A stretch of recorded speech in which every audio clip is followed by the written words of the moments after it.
My dear readers, listeners, and of course, friends. The latest drivel to dribble from the lips of that peddler of pop philosophy, Jordan Peterson, truly plumbs new depths of pseudo-intellectual twaddle. In this mind-numbing 2-hour verbal assault, concisely titled, "This is one of the biggest medical malpractice scandals in history," Peterson and his obsequious guest Michael Shellenberger take us on a rambling, incoherent journey through the wilds of their own egos. From the very outset, Peterson's signature brand of sesquipedalian loquaciousness is on full display. The man seems pathologically incapable of expressing a thought without swaddling it in at least 5 layers of needless jargon and tortured metaphor.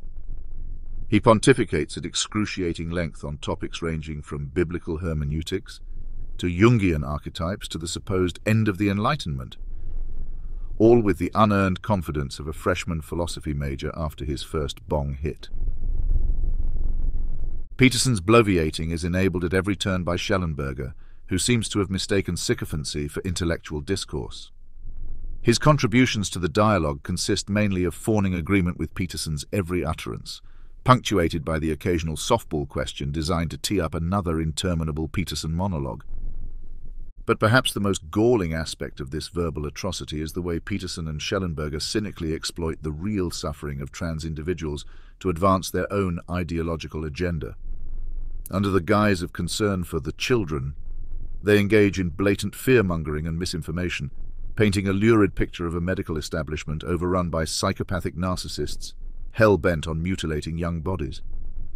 Of course, like all charlatans, they offer no actual evidence to support their outrageous claims, just a lot of hand-waving and ominous references to the WPATH files, which one suspects are about as real as Peterson's understanding of postmodernism. But why bother with pesky facts when you can simply assert your baseless opinions with the unshakable conviction of a true zealot? The whole sordid spectacle reaches its nauseating crescendo with Peterson's grandiose proclamations about the sacred image of the mother and child and the sacrificial gesture of the eternal feminine. One can only imagine the contortions of logic required to square this mawkish sentimentality with Peterson's oft-expressed disdain for postmodern neo-Marxism, which he seems to find lurking behind every corner like a woke boogeyman. In the end, this podcast embodies everything that is wrong with the current state of public discourse. It is a triumph of style over substance, of rhetoric over reason, of ego over empathy.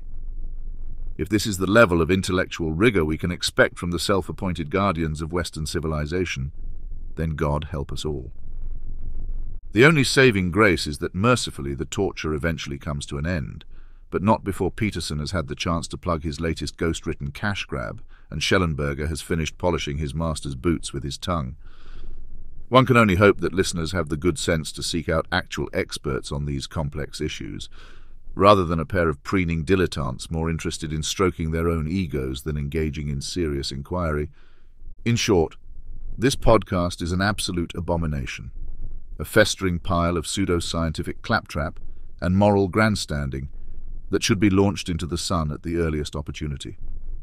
The world would be a better place if Jordan Peterson and his ilk would simply shut the hell up and let the grown-ups talk.